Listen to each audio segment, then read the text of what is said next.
Right, I was just doing a bit of a deep dive into the scientific papers on the water testing done in the Osirion in Egypt, because it is my favorite location in Egypt, my favorite ancient site, and some really interesting data from the wells that were tested around the Osirion and the Osirion water itself. And just a quick catch up, the Osirion is this sexy 70-ton pillar megalithic structure slash temple slash not quite sure what it is, ancient site, which is full of water. To this day, it still has running water in and around the site.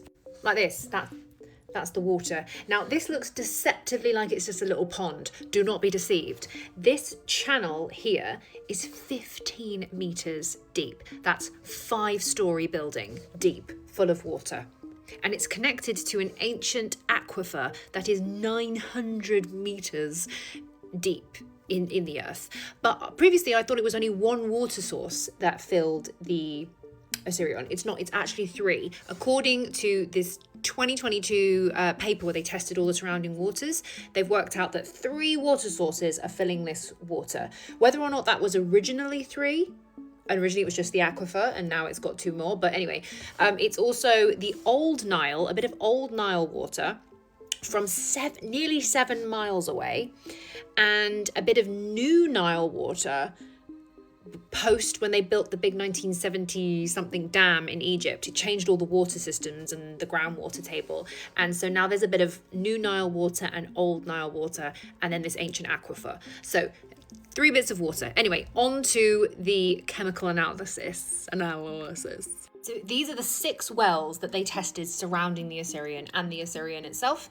And it was interesting that well 2, which is the closest one to the Osirion and the Osirion water itself, had the most similar results.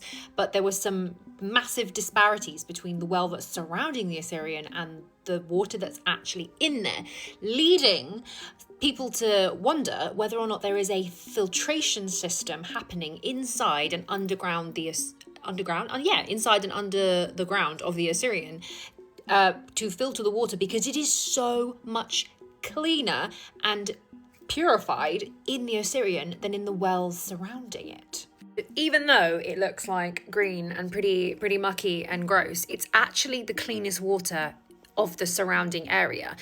It is technically drinkable. It has got the highest pH of all the wells tested and the lowest electrical conductivity and the lowest levels of like magnesium and sodium and all the other sort of minerals that were in the other wells, leading to the idea that this is somehow being filtered.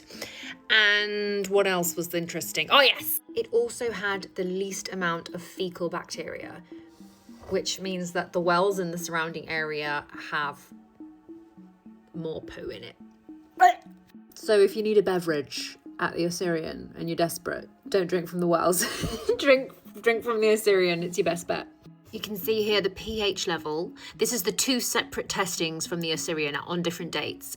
They are both higher than the surrounding wells, and also the drinking water. So apparently between 800 and 1,000 is the number that you're looking for like okay drinking water. Anything over 1,200 is like no. So do not drink from the wells, apart from maybe well 2, the well that's like super close to the Osirion on the same ley line. But the Osirion water it's all right. There we are. You can look at these papers yourself. It's on the isidaproject.org. You can just type that into Google, and it's got all of the Osirion like research and current research and historical research that you can go through in the archive. I also want to shout out Curious Being Tina on YouTube, because I love her channel, and she has done a recent video on this, and she informed me of a lot of this. So, oh, I'm so excited. Check out Curious Being. Now, there is some more interesting things that have been revealed even further down under the Osirion, but I'm going to do a separate video on it because this is already quite a long video. So come back for like part 2 on what's even more under the Osirion.